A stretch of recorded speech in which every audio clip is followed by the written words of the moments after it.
un grand bravo et maintenant je vais céder la parole à Jean-Marc Jancovici, qui est associé fondateur de Carbone 4, qui est un cabinet de conseil spécialisé sur la transition climatique. Il est aussi président fondateur de The Shift Project, un think tank français préconisant le passage à une économie post-carbone. Il est également enseignant à Mines Paris Tech et auteur de nombreux ouvrages sur l'énergie et le changement climatique. Et en 2018, Jean-Marc Jancovici a été nommé parmi les 13 membres du Haut Conseil pour le climat, créé auprès du Premier ministre. Jean-Marc Jancovici, je vous cède la place.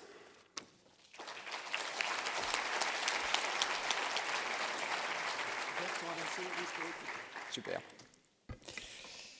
Merci beaucoup. Si on me permet de démarrer cette intervention par une petite taquinerie, faite avec ma casquette Carbone 4, le changement climatique est peut-être très haut dans le discours des compagnies d'assurance, mais en ce qui concerne les budgets, on n'y est pas encore. Voilà. Match pas encore tout à fait. Je vais essayer, pendant la demi-heure qui m'a été impartie, de vous faire un très rapide résumé de quelques éléments qu'on va trouver dans le dossier physique sur l'énergie et le changement climatique, qui explique pourquoi il n'est pas complètement stupide de s'en occuper un peu, c'est-à-dire de s'occuper du problème avant que le problème ne s'occupe de nous, comme on le dit parfois. Je vais commencer par rappeler que cette affaire de changement climatique relève de connaissances scientifiques qui sont très anciennes. Le premier à avoir expliqué qu'il y avait un effet de serre dans notre atmosphère, c'est Joseph Fourier, c'est un nom qui dira peut-être quelque chose à certaines personnes dans la salle. Joseph Fourier a expliqué, il y a maintenant quasiment 2 siècles, qu'il existait dans l'atmosphère quelque chose qui faisait que les températures au sol étaient plus élevées que si ce quelque chose n'existait pas. Le quelque chose en question a été identifié quelques décennies plus tard par 2 physiciens. Il s'agit de la vapeur d'eau et du gaz carbonique. Et c'est donc depuis plus d'1 siècle et demi qu'on sait quels sont les 2 contributeurs dominants à l'effet de serre naturel. Fin du XIXe siècle, un savant suédois, Arrhenius, qui, soit dit en passant, est un aïeul de Greta Thunberg, pour ceux d'entre vous qui ont entendu parler de cette jeune fille. Mais enfin bon, la Suède est un petit pays. Donc, beaucoup de gens qui doivent être descendants d'Arrhenius, fait un petit calcul d'ordre de grandeur un soir, parce qu'il avait probablement terminé son sudoku, et il conclut, que si on double la quantité de CO2 dans l'atmosphère, les températures au sol augmenteront de 4 degrés. Donc ça, c'est fin du XIXe siècle. Arrhenius identifie par ailleurs à l'époque la structure spatiale de cette élévation de température et dit notamment une augmentation de l'effet de serre augmentera plus vite la température au pôle qu'au tropique, ce qui est très exactement en train de se passer en ce moment. Et il y a des raisons physiques de base qui expliquent que c'est le rayonnement du corps noir, qui expliquent que c'est normal que ce soit comme ça. Et enfin, en 1958, suivant son intuition comme quoi il se passait quelque chose, Keeling démarre à Hawaï, c'est-à-dire loin de toute concentration industrielle humaine. On considère que les touristes n'émettent pas beaucoup de CO2. Une observation en continu du CO2 dans l'atmosphère au sommet du Mauna Loa, qui est le plus haut volcan d'Hawaï, et met en évidence qu'effectivement le CO2 est en train d'augmenter dans l'atmosphère. Et cette augmentation, soit dit en passant, est totalement insensible à tous les discours sur le changement climatique qu'on peut faire, puisqu'il n'y a strictement aucune rupture de pente depuis qu'on a commencé à en parler partout dans l'augmentation du CO2 dans l'atmosphère qu'on peut mesurer. Alors, il n'y a bien évidemment pas que l'effet de serre dont la variation est susceptible de modifier le climat planétaire, et donc dans le grand débat qui est est-ce que c'est nous, est-ce que c'est pas nous, il y a beaucoup de gens qui ont dit « Ah, le climat a varié avant ». Évidemment qu'il a varié avant. Il n'a jamais été stable. Mais après, c'est la question des échelles de temps qui compte. Si vous regardez à l'échelle de la centaine de milliers d'années, le grand cycle glaciaire-interglaciaire que la Terre a connu au cours de l'ère quaternaire ne doit rien à l'activité humaine, et pour cause, on n'était pas là, et tout aux variations des paramètres astronomiques de la planète. Vous avez d'autres causes qui font varier le climat, des échelles de temps plus ou moins longues, la dérive des continents, le fait qu'il y ait des calottes de glace et de la neige haute latitude ou pas, etc. Un point important, c'est que quand vous regardez la manière dont le système se comporte à l'échelle de la journée, ça s'appelle de la météo, et pour ça, il suffit d'avoir un bon modèle atmosphérique. C'est-à-dire que tout le reste peut être considéré comme constant à cette échelle de temps. On n'a pas besoin de simuler la dynamique de l'océan, la dérive des continents, etc., pour faire de la bonne météo. Quand vous regardez la manière dont le système se comporte à l'échelle du siècle, à ce moment, vous avez impérativement besoin de simuler la dynamique d'autres compartiments de l'atmosphère, de la planète, parce qu'ils se mettent à jouer un rôle central dans la façon dont le système se comporte, et c'est notamment le cas pour l'océan. Donc, le climat, ce n'est pas juste l'extrapolation de la météo, c'est piloté, l'évolution climatique est pilotée par des compartiments de la planète qui interviennent très très peu quand on fait de la météo. Alors l'effet de serre, de quoi est-ce qu'il s'agit? Il s'agit essentiellement d'une différence de transparence au rayonnement de l'atmosphère. Le système climatique, comme toute machine thermodynamique, a besoin d'énergie pour fonctionner, et cette énergie nous est amenée essentiellement par le Soleil. Donc vous avez ici une représentation très schématique de ce qui se passe. Le Soleil nous envoie de l'énergie sous forme de rayonnement électromagnétique. Une partie est réfléchie par tout ce qui brille quand vous regardez la Terre vue de l'espace, les nuages, la neige, les déserts, etc. Et le reste est absorbé, passe à travers l'atmosphère, qui est parfaitement transparente au rayonnement solaire incident, à l'exception des ultraviolets qui sont attrapés dans la haute atmosphère par l'ozone, et chauffe le sol. Une fois que le sol est chauffé, il émet lui aussi du rayonnement, mais de beaucoup plus grande longueur d'onde que le Soleil. Il s'agit d'infrarouges de grande longueur d'onde. Et il se trouve que dans l'atmosphère, vous avez donc les espèces identifiées par Pouillet et Tyndall qui sont très opaques au rayonnement infrarouge émis par la planète, alors que, encore une fois, l'atmosphère est très transparente au rayonnement solaire incident. Du coup, vous allez confiner avec cette absorption du rayonnement infrarouge près du sol l'énergie près du sol, et vous allez augmenter la température du sol avec l'énergie qui est renvoyée par l'atmosphère une fois qu'elle a été interceptée près du sol. L'effet de serre naturel est une très bonne chose parce que ça nous maintient légèrement au-dessus du point triple de l'eau. Donc si l'effet de serre naturel n'était pas là, il n'y aurait pas d'eau liquide sur Terre et donc vous ne seriez pas dans cette salle, ce qui peut être considéré comme une bonne nouvelle par certains d'entre vous. Ce qui va poser problème à l'avenir, c'est le fait que l'effet de serre naturel est déformé, déplacé, modifié, dites comme on veut, avec des échelles de temps et des ordres de grandeur qui sont très au-delà de nos capacités d'adaptation à ce genre d'évolution. C'est ça le problème.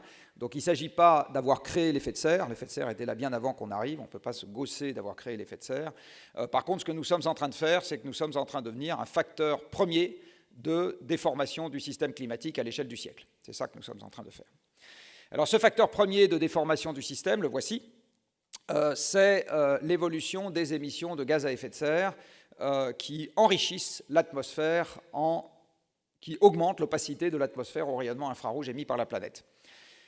Vous avez une grosse moitié de ces émissions de gaz à effet de serre qui proviennent de l'utilisation de l'énergie. C'est le fameux CO2 provenant de l'utilisation des combustibles fossiles. Alors pourquoi il y a du CO2 quand on utilise des combustibles fossiles? Parce que les combustibles fossiles sont des fossiles, c'est des restes de vie ancienne, et comme la vie est basée sur la chimie du carbone, eh bien c'est bourré de carbone, des combustibles fossiles, et brûler des combustibles fossiles, c'est oxyder du carbone, et ça vous fait donc du CO2 qui se retrouve dans l'atmosphère. Vous avez d'autres sources de gaz à effet de serre importantes, notamment le méthane, qui a une origine agricole très importante, mais je vais peu en parler au cours de cet exposé. Alors de l'énergie, pourquoi est-ce qu'on utilise de l'énergie? Comme ça, parce que, bon, tiens, après tout, hein. Soit dit en passant, l'utilisation de l'énergie est bourrée d'expressions simplificatrices qui nous mènent, enfin, qui sont créatrices de graves illusions. La première chose, c'est que vous ne consommez pas de l'énergie. Vous pouvez consommer des pâtes, mais vous ne consommez pas de l'énergie au sens où vous ne buvez pas le pétrole et vous ne mangez pas le charbon. L'énergie, en fait, avant d'être quelque chose qui se consomme, c'est une grandeur physique. Et l'énergie en physique, pour ceux d'entre vous qui se rappellent de leur vieux cours, c'est ce qui quantifie le changement d'état d'un système. C'est ça l'énergie en physique. Donc c'est la grandeur qui permet de savoir combien un système, n'importe lequel, est différent entre avant et après. C'est ça l'énergie, c'est la quantification du changement d'état d'un système. Alors si on le dit plus largement, c'est la quantification de la modification de l'environnement. Et c'est la raison pour laquelle plus on utilise d'énergie, plus on change l'environnement autour de nous. Par définition, ça sert à ça. Il se trouve que l'énergie a la sale manie d'être pilotée par des lois qui ne peuvent pas être changées à l'Assemblée nationale, même si de temps en temps quelques programmes politiques proposent de le faire. Donc l'énergie est régie par deux lois cardinales qu'on appelle les deux principes de la thermodynamique, dont le premier qui est absolument majeur, enfin les deux du reste, qui dit que dans un système clos, la quantité d'énergie qui est contenue reste rigoureusement constante au cours du temps. D'accord ? Donc vous ne pouvez pas utiliser de l'énergie dans un système clos. Pour pouvoir utiliser de l'énergie, il faut que le système communique avec l'extérieur. Dit autrement, utiliser de l'énergie, pour les hommes, ça veut dire extraire de l'environnement une énergie qui s'y trouve déjà. C'est ça que ça veut dire, utiliser de l'énergie. On est obligé, quand on veut utiliser de l'énergie, d'aller l'extraire de l'environnement, là où elle se trouve déjà, du pétrole, du charbon, du gaz, du vent qui souffle, etc. Cette énergie, elle s'appelle de l'énergie primaire, dans le jargon des énergéticiens, et on ne va pas l'utiliser telle que, on va la rentrer dans un convertisseur, c'est-à-dire une machine ou quelque chose qui va en faire quelque chose de différent de l'énergie qu'on a rentrée.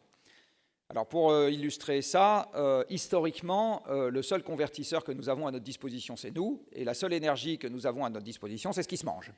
Donc on mange et on transforme l'énergie qui est contenue dans les aliments en chaleur, beaucoup, en mouvement, un peu, et en quelques péroraisons dans les colloques, de temps en temps. Et puis on se dit, ce truc-là, c'est pas très efficace, ça nous amène pas très très loin, on doit pouvoir faire mieux. Alors dans un premier temps, le mieux qu'on a trouvé, c'est d'asservir d'autres convertisseurs biologiques comme nous. Donc c'est la domestication des animaux et les esclaves. C'est d'autres convertisseurs biologiques qu'on mobilise à notre profit. Puis plus tard, on se dit, tiens, il y a d'autres trucs dans l'environnement qu'on devrait pouvoir utiliser dans des convertisseurs, c'est les énergies renouvelables. Donc on se met à faire des moulins à vent, des moulins à eau, des bateaux à voile, etc. Tout ça, c'est des énergies renouvelables. Et soit dit en passant, il y a 3 siècles, le monde était 100% renouvelable. Donc un monde 100% renouvelable, je suis sûr que ça existe. On a un précédent. Alors, le précédent en question, c'est 500 millions d'habitants agriculteurs, avec une espérance de vie à la naissance de 30 ans. La bonne question est de savoir si on arrive à faire 8 milliards avec une espérance de vie à la naissance de 70 ans avec juste des ENR. Ce n'est pas gagné d'avance. Mais par contre, un monde 100% ENR, encore une fois, on sait ce que c'est, on en sort. Et puis, il y a 2 siècles, il y a quelques ingénieurs géniaux ou faustiens, je ne sais pas comment il faut le dire, qui découvrent qu'on peut faire encore d'autres convertisseurs, essentiellement avec du métal, et ça s'appelle une machine. Et ces convertisseurs vont être capables de manger une nouvelle énergie, que nous ne sommes pas capables de manger, parce que si vous buvez du pétrole, ça ne va pas faire de vous Superman, et qui sont capables d'être mobilisés à notre profit pour transformer encore plus l'environnement qu'avant. Le résultat de ce que je viens de vous dire, c'est qu'en fait, utiliser de l'énergie, c'est si bon, parce que utiliser de l'énergie, ça veut dire utiliser des machines. Utiliser de plus en plus d'énergie, c'est utiliser de plus en plus de machines, et donc avoir une capacité à transformer l'environnement qui est de plus en plus importante. Et très accessoirement, c'est aussi ça qui permet d'augmenter le PIB, puisque l'économie, ça n'est rien d'autre qu'un grand système de transformation de l'environnement. C'est rien d'autre que ça. Et donc, vous pouvez compter le PIB soit en dollars, ce que vous faites tous les jours, soit en kilowattheures, ce que vous ne faites jamais. Mais c'est 2 unités qui sont en train de regarder exactement le même processus. Alors voilà à quoi ressemble une petite partie du costume d'Iron Man que nous avons créé grâce à l'énergie et aux machines qui s'en nourrissent, ou plus exactement grâce aux machines qui sont alimentées par l'énergie que nous utilisons. Ce costume d'Iron Man, avec sa nourriture particulière, à l'instant où je vous parle, il représente 200 fois la puissance musculaire de l'humanité. C'est-à-dire que les machines qui sont en fonctionnement dans le monde là en ce moment, les laminoirs, les aspirateurs, les tracteurs, les élévateurs, les machines à laver, etc., et les usines de pâte dentifrice, au moment où je vous parle, là en ce moment, eh bien, la totalité des machines en fonctionnement dans le monde, c'est 200 fois la puissance musculaire de l'humanité. Et donc l'augmentation de la production économique faramineuse que nous avons connue sur les 2 derniers siècles, ce n'est pas parce que les hommes se sont mis à avoir 43 paires de bras et 26 paires de jambes, c'est parce qu'on s'est adjoint des machines. Nous, on n'est pas plus productifs musculairement qu'il y a 2 siècles. Mais on a des machines. En France, on est plutôt à 600. En Occident, on va dire on est plutôt à 600. Alors je vous le dis encore autrement, le smicard français vit comme s'il avait 500 esclaves à son service H24. Voilà, c'est ça que l'énergie a permis. Alors maintenant, vous comprenez pourquoi c'est un peu compliqué dans les promesses électorales de dire qu'on va s'en passer. Ou plus exactement, c'est très facile de le dire, c'est un peu compliqué de le faire. Et voici, du coup, le meilleur modèle macroéconomique que je connaisse au monde. Ça, c'est une simple droite, ou à peu près une simple droite. Et ça vous dit que si vous regardez la quantité d'énergie qu'on utilise en abscisse, c'est-à-dire en fait la quantité de machines qu'on utilise, eh bien ça vous donne en ordonnée le PIB mondial de façon absolument linéaire ou à peu près. D'accord ? Donc dis-moi combien d'énergie tu utilises, je te dirai combien tu produis, parce que je te dirai combien de machines tu as mis à ton service. Cette énergie aujourd'hui, elle est essentiellement fossile. Vous avez ici un graphique qui vous donne l'approvisionnement énergétique des hommes depuis 1 siècle et demi. Donc vous voyez, on utilisait de la biomasse, on en utilise toujours, et puis là-dessus on a rajouté du charbon, puis là-dessus on a rajouté du pétrole, puis là-dessus on a rajouté du gaz, puis là-dessus on a rajouté de l'hydro, puis là-dessus on a rajouté du nucléaire, et puis là-dessus on a rajouté le truc qui en ce moment excite tous les journalistes, qui ne déplace pas une centrale à charbon actuellement. Donc aujourd'hui, il n'y a pas macroscopiquement dans le monde une éolienne qui remplace une centrale à charbon. Il y a une éolienne en plus des centrales à charbon. Ce qui pose évidemment un vrai problème, ce qu'on fait dans ma société, quand on essaye de déterminer ce que c'est qu'un investissement vert. Si votre investissement vert, si vous buvez une bouteille de whisky par jour, enfin par semaine, par jour ça fait beaucoup, une bouteille de whisky par semaine, ce qui fait beaucoup aussi, et que vous passez à 2 bouteilles de whisky plus un verre de jus d'orange, est-ce que vous pouvez considérer que le jus d'orange a remplacé le whisky? Ça se discute. Bon, c'est exactement pareil ici en ce qui concerne les nouvelles ENR. Il se discute fortement que macroscopiquement ça remplace quoi que ce soit. ce qui est un vrai problème, évidemment. L'essentiel de l'énergie qui alimente la machine économique mondiale aujourd'hui, c'est-à-dire le parc de machines mondiales, c'est des combustibles fossiles qui émettent donc du CO2, et c'est la raison pour laquelle, si vous regardez l'accroissement de la quantité d'énergie utilisée dans le monde sur les 17 dernières années, vous allez trouver que les 3 accroissements principaux ne viennent pas du tout des énergies renouvelables, ça vient des énergies fossiles. C'est en particulier le charbon qui a le plus augmenté sur les 17 dernières années, et si je prends que les 10 dernières années, c'est le gaz. Voilà, donc si le journal était bien fait, il vous prend un article sur le solaire, il vous ferait 14 articles sur le charbon, ce qu'il ne fait pas. Quand vous regardez la quantité de CO2 qu'il faut mettre dans l'atmosphère quand on utilise une unité d'énergie dans le monde, et là il ne s'agit pas d'un kilowattheure électrique, il s'agit d'un kilowattheure toutes énergies confondues, hein, eh bien vous voyez que ça descendait légèrement jusqu'au moment où débute le boom ENR et la révolution IT, et depuis ça ne descend plus. Bon, c'est quand même un peu ennuyeux, et ça reste très élevé à des valeurs ça a perdu 10% en gros en 60 ans, hein, le contenu carbone de l'énergie qu'on utilise dans le monde. Donc pour le moment, le rythme de baisse n'est pas du tout celui qui est en ligne avec ce qu'il faudrait faire.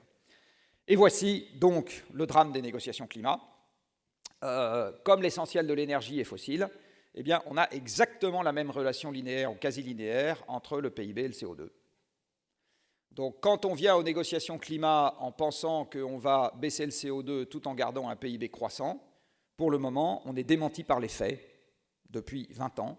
Et à cause de ce que représente l'énergie, c'est-à-dire le fonctionnement des machines, et à cause de ce que représentent les machines dans la production économique, mon avis, c'est qu'il est rigoureusement impossible de tenir les 2 degrés de l'accord de Paris sans organiser une récession mondiale. C'est rigoureusement impossible. D'accord ? Voilà. Alors, vous allez me dire, on n'a qu'à pas le faire. On va voir. Parce qu'à mon avis, on l'aura de toute façon. La seule question, c'est comment. Alors, le CO2, dont je parlais tout à l'heure, c'est-à-dire résidu de la combustion, est un oxyde, dit oxyde de carbone. Certains d'entre vous ont probablement de vieux souvenirs de chimie qui les conduisent à conclure comme moi que les oxydes sont des molécules extrêmement stables. Du reste, ça fait des milliards d'années que le fer disponible sur Terre se trouve sous forme d'oxyde de fer dans les mines. Donc une fois que les oxydes sont des molécules qui restent sous cette forme extrêmement longtemps. Donc une fois que vous mettez du CO2 dans l'atmosphère, il n'y a pas de processus chimique d'épuration spontanée de ce CO2 de l'atmosphère. Les processus d'épuration de l'atmosphère sont des processus lents, physiques, ça se dissout dans l'océan, ou photochimiques, il faut de l'énergie, un photon, avec la photosynthèse. Donc c'est des processus d'épuration qui sont très très lents. Ce qui veut dire qu'à partir du moment où vous vous arrêtez d'émettre, le surplus de CO2 qu'on a créé au-dessus de nos têtes, puisqu'aujourd'hui on a créé un surplus de CO2 au-dessus de nos têtes, eh bien au bout d'un siècle, 40% de ce surplus est toujours là, après arrêt des émissions. Au bout d'un millénaire, 20% de ce surplus est toujours là, et au bout de 10 000 ans, 10% de ce surplus est toujours là. Donc ce que je viens de vous dire, c'est que le changement climatique est un processus irréversible. Il n'existe pas de bouton reset, comme sur votre ordinateur quand il a planté, pour remettre la situation à l'état initial et faire comme petit gibus. Là, si j'avais su, j'aurais pas venu, et donc on recommence tout. C'est impossible, d'accord ? C'est un processus irréversible. Et c'est un processus qui se passe à des échelles de temps qui dépassent l'entendement, puisque vous voyez que les évolutions se poursuivent quelque part sur plusieurs générations. Et évidemment, c'est très, très au-delà de la stratégie de long terme dans n'importe quelle entreprise cotée, c'est-à-dire 3 ans, voire 6 mois. Et c'est très, très au-delà de la stratégie de long terme de n'importe quel gouvernement en démocratie, c'est-à-dire 2 ans, les bonnes années. Donc on a un vrai sujet, c'est pour ça que Mark Carney, que vous connaissez peut-être, a parlé de la tragédie des horizons en ce qui concerne le changement climatique. C'est exactement là qu'on est. On est à devoir gérer un processus qui est un processus de très long terme, avec une gestion à courte vue et fluctuante et oscillante du problème, qui par ailleurs est en général très mal cerné par les gens qui prennent des décisions politiques. Juste une précision, le surplus d'effet de serre renvoie donc de l'énergie vers la Terre. Cette énergie, elle est pour l'essentiel absorbée par l'océan. Ce que vous voyez ici, c'est que plus de 90% de l'énergie du supplément d'effet de serre, c'est-à-dire du supplément de rayonnement infrarouge qui est renvoyé vers la surface, est absorbée par l'océan. Et donc, vous pouvez avoir de temps en temps des petites fluctuations sur la répartition entre océan et atmosphère qui fait que la température de l'atmosphère n'augmente pas pendant quelques années. Ça ne veut absolument pas dire que le réchauffement s'arrête. L'énergie embarquée par le système continue d'augmenter. Alors, quand on parle de l'élévation de température future, ça ne vous dit rien si on ne la compare pas à la variation spontanée du système. Si je prends un exemple qui est votre corps, ou plus exactement un organisme vivant, si vous faites varier la température interne d'un poisson rouge de quelques degrés, le poisson rouge s'en fiche. Du reste, pour tous ceux d'entre vous dont les enfants ont eu des poissons rouges et qui étaient pressés de le voir mourir avant de partir en vacances, vous le mettez dans l'eau chaude, dans l'eau froide, etc. Le poisson rouge s'en fout, se porte comme un charme, parce qu'il a un système qui est conçu pour s'adapter à des variations de température interne de quelques degrés. Votre corps, lui, il ne sait pas faire ça. Donc, si je soumets votre corps à des variations de température interne de quelques degrés, il suffit juste que j'attende et il meurt. Et bien, pour le climat, c'est exactement pareil. Quelques degrés en un siècle, tant que vous ne savez pas comment le climat varie spontanément, si on n'est pas là pour le tripoter, ça ne vous dit rien. Alors, ce que vous voyez sur ce graphique, c'est la variation spontanée du système sur le dernier millénaire, en l'occurrence de l'hémisphère nord, reconstituée avec des cernes d'arbres et d'autres mesures. Donc ça, c'est des reconstitutions avec des analyses. Après, au XXe siècle, vous avez la reconstitution avec des thermomètres, parce que le thermomètre date de la fin du XVe siècle, donc il faut attendre quelques siècles encore pour qu'on en ait suffisamment sur Terre pour faire des relevés qui soient significatifs un peu partout. Et vous voyez que, quel que soit le scénario d'émission, on va dire, non rapidement décroissant que nous pouvons imaginer, eh bien, on a une discontinuité en ce qui concerne la variation de température au XXIe siècle qui est totalement de toute autre proportion que ce que nous avons connu avec la variation spontanée du système dans les siècles qui ont précédé. Si on remonte un peu plus loin dans le temps, vous avez ici à quoi ressemble l'Europe d'aujourd'hui si on ne coupe pas les écosystèmes installés pour faire des champs, des ponts et très accessoirement l'hôtel dans lequel nous sommes. Donc vous voyez que nous avons essentiellement des forêts. Donc le climat est suffisamment humide et suffisamment doux, on va dire, ni trop chaud ni trop froid, pour que poussent des grosses espèces végétales, c'est-à-dire des arbres. Voilà à quoi ressemble l'Europe il y a 20 000 ans. Alors il y a 20 000 ans, nous sommes au cœur de la dernière ère glaciaire, qui a été provoquée, comme je le disais tout à l'heure, par une variation des paramètres astronomiques de la Terre, et nos lointains ancêtres courent derrière les mammouths à poils laineux et ramassent des érelles l'été. Alors vous voyez que l'Europe il y a 20 000 ans ne ressemble absolument pas à ce que nous connaissons aujourd'hui. D'abord, il n'y a pas beaucoup d'actuaires en Scandinavie, parce que la Scandinavie est sous la glace. Il y a 3 km de glace sur la Scandinavie. Il n'y a pas beaucoup d'actuaires en Écosse, pas beaucoup d'actuaires au Canada non plus, ils sont aussi tous sous la glace. 3 km d'épaisseur. Les énormes calottes qui ont été constituées sur le Canada, sur l'Europe du Nord et l'augmentation de taille des calottes qui se trouvent ailleurs, soit dit en passant, a demandé de mobiliser beaucoup d'eau sous forme de glace. Il n'y a qu'un seul endroit où on peut prendre autant d'eau, c'est dans l'océan. Et comme l'océan est une baignoire dont le fond n'a pas varié, le niveau de l'océan a baissé de 120 mètres. Ça modifie un tout petit peu le trait de côte, donc vous n'auriez pas perdu vos éconocroques dans la construction d'Eurotunnel. Ce n'était pas nécessaire de faire Eurotunnel, la Manche a disparu. Oui. Le climat est beaucoup plus sec et beaucoup plus froid, beaucoup plus sec parce que beaucoup plus froid. Quand il fait beaucoup plus froid, il y a moins d'évaporation, moins de précipitations.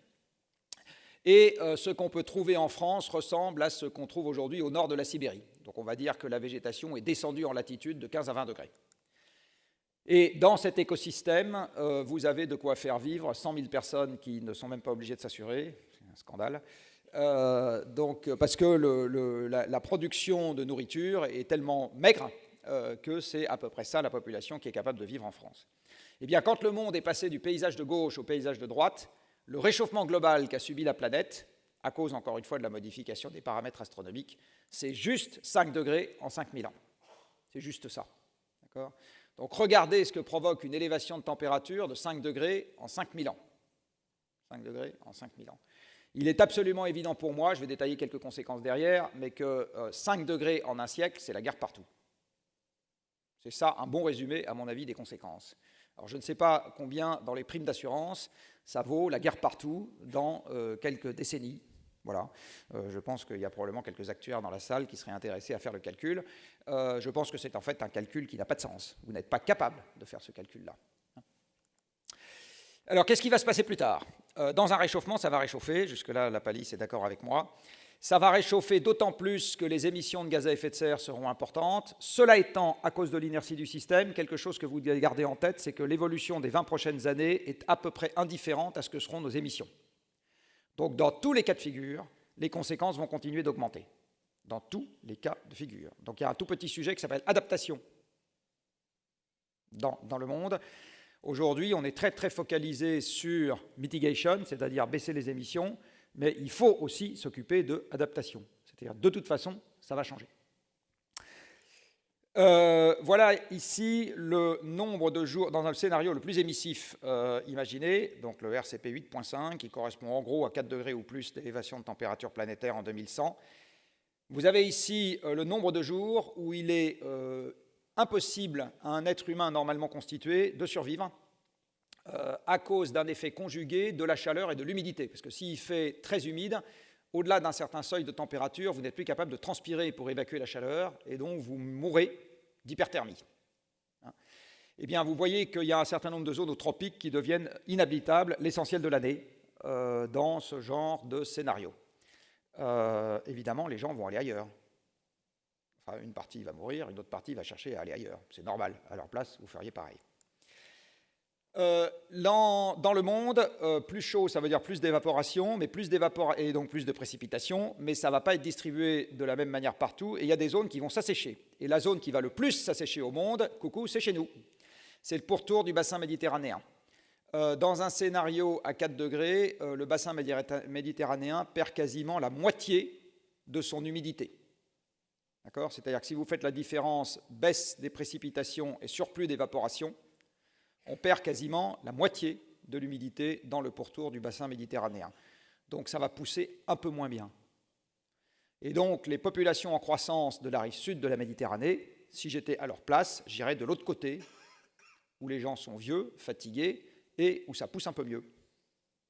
C'est très exactement ce que je ferais à leur place. Vous avez un certain nombre d'autres zones dans lesquelles ça va s'assécher. Vous voyez, le sud de l'Afrique, une partie de l'Amérique du Sud, etc. Globalement, c'est au tropique, le sud de l'Australie. Alors maintenant, je laisse les ellipses au même endroit et je vous montre la variation passée.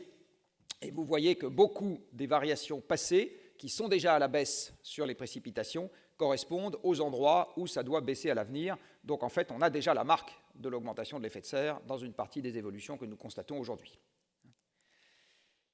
Cette baisse des précipitations, conjuguée à d'autres effets, va faire baisser les rendements agricoles. Sur une planète où la population augmente, vous avez un tout petit sujet.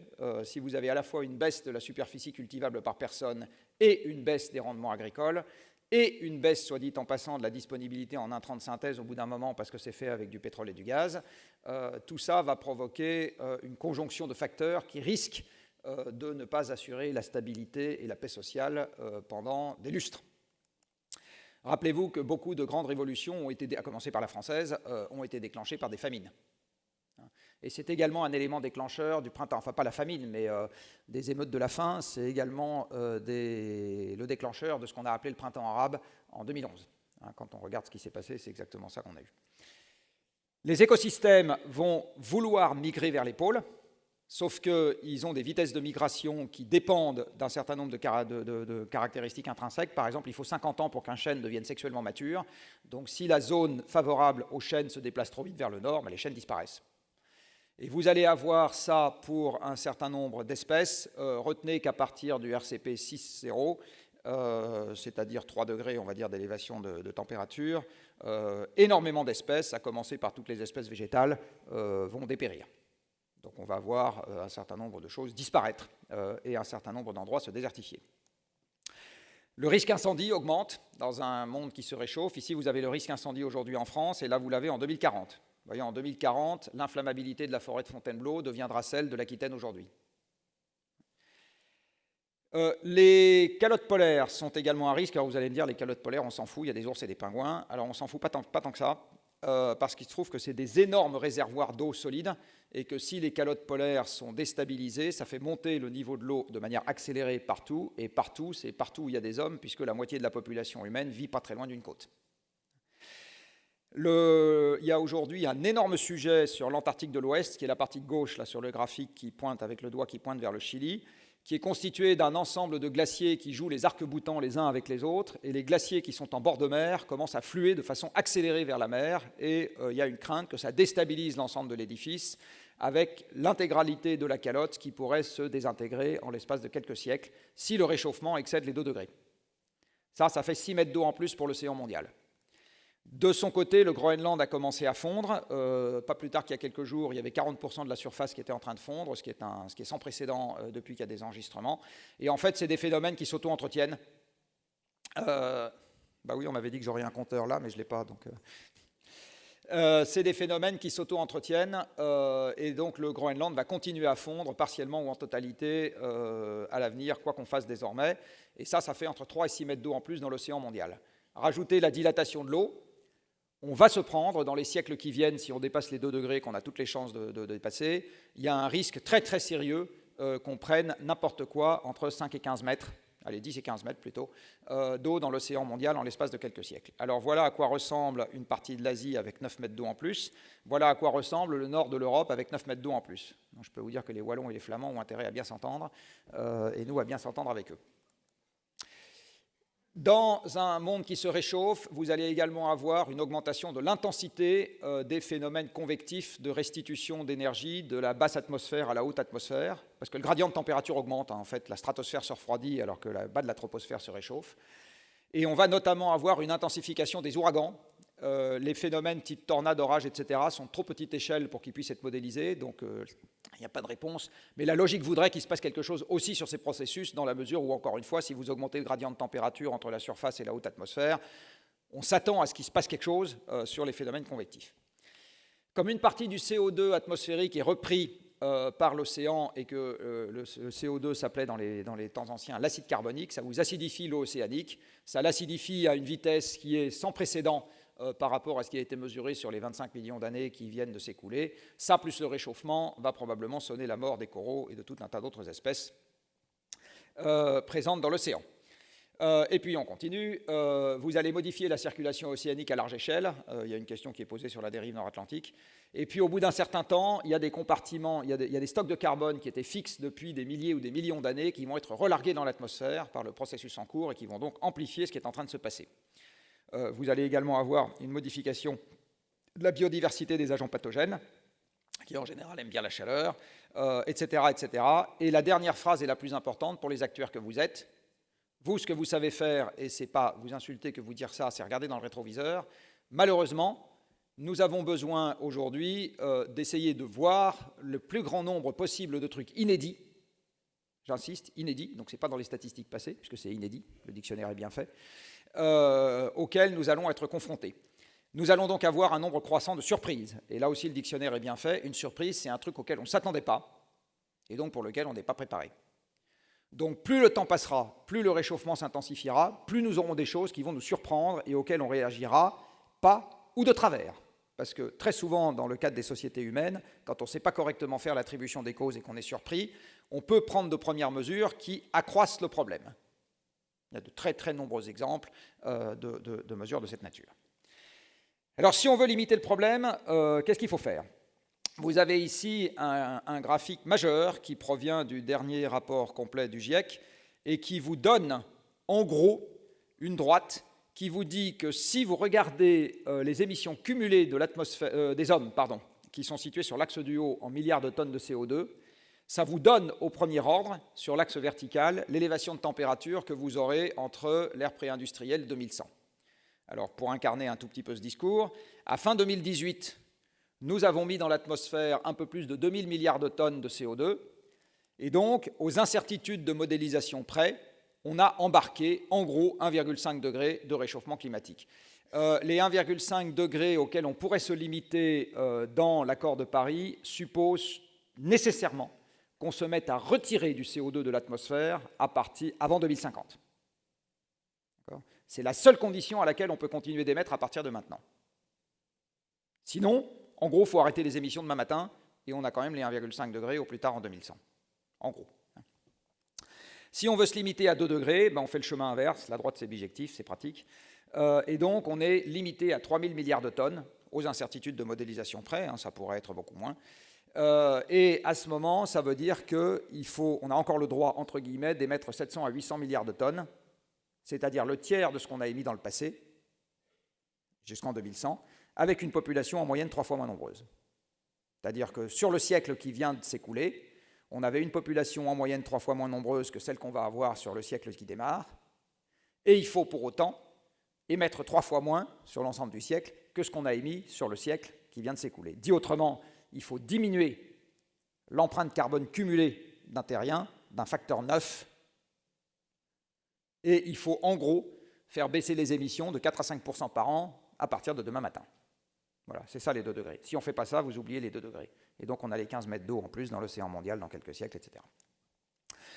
Ce qui veut dire, pour finir par la gestion du risque, que nous sommes aujourd'hui entre 2 écueils qui se répondent, ou bien, tant que ça passe, on laisse augmenter les émissions, et je dis bien tant que ça passe, parce qu'il faut par ailleurs rappeler que le CO2 provient des combustibles fossiles, dont le temps de reconstitution est de l'ordre de la centaine de millions d'années, donc ce n'est pas vraiment renouvelable. Ce qui veut dire qu'un jour ou l'autre, de toute façon, il y en aura de moins en moins, c'est imposé par les mathématiques. Quand vous tapez dans un stock de départ qui est donné une fois pour toutes, les mathématiques vous interdisent d'avoir une extraction annuelle qui est indéfiniment croissante. C'est tout à fait interdit. Je sais encore démontrer ce théorème, et peut-être que quelques personnes dans la salle aussi. Donc de toute façon, viendra un moment où les émissions de CO2 iront en baissant, parce qu'il y aura de moins en moins de combustibles fossiles, de toute façon. Mais la question, c'est est-ce qu'on attend que ça se passe spontanément, ou est-ce qu'on le provoque ? De toute façon. Alors si on dit tant que ça passe, on laisse ça augmenter, à ce moment, on a les risques physiques du changement climatique qui se mettent à augmenter. Alors à Carbone 4, on travaille dessus. Du reste, juste devant moi, on a un sponsor d'une méthode qu'on a mise au point pour commencer à regarder ça d'un peu près. Et si on dit non, non, il faut absolument se limiter, à ce moment, on sèvre l'humanité d'énergie fossile alors que c'est le moteur de l'économie et de la croissance très très vite. Et à ce moment, on a évidemment des risques de déstabilisation majeurs qui s'appellent des risques de transition. Et le drame de notre affaire, c'est que si on n'a pas l'un, on aura l'autre. Donc on aura risque au risque. Alors, pour la profession que vous représentez, donc quelques conclusions take-away. Donc je le rappelle, c'est cumulatif, c'est irréversible, et à cause de ces 2 caractéristiques, la seule garantie que nous aurons au moment où les conséquences commenceront à devenir désagréables ou insupportables, c'est que derrière, ça sera pire. D'accord ? C'est la seule garantie que nous avons dans cette affaire. Vous êtes des gens normalement habitués au raisonnement prudentiel. Vous savez que dans un raisonnement prudentiel, l'ignorance n'est pas une police d'assurance. Dit autrement, si j'ignore l'exacte étendue du risque, ça ne veut pas dire que je ne risque rien. Au contraire, ça veut dire que je risque beaucoup. Ça veut dire que l'écart type de ma distribution est très important. Donc je risque beaucoup. La deuxième chose, c'est que c'est logique dans une démarche prudentielle de payer tant qu'on en a les moyens pour éviter d'avoir à payer au-delà de ces moyens plus tard. C'est même le principe d'une prime d'assurance. Donc une fois qu'on a bien compris les risques du changement climatique et du sevrage involontaire de l'énergie fossile, il me semble qu'il est évident qu'il faut aujourd'hui consacrer la plus grande part possible de la production économique à se couvrir contre ces risques futurs. C'est très exactement l'inverse que nous sommes en train de faire, confère la petite blague que je faisais tout à l'heure sur les budgets dans les compagnies d'assurance, sur cette histoire-là. Donc aujourd'hui, on pense que le truc va se régler at no cost avec 3 mesures magiques qui arriveront en temps utile. Dernier point, il y a évidemment un sujet de méthode dans votre profession.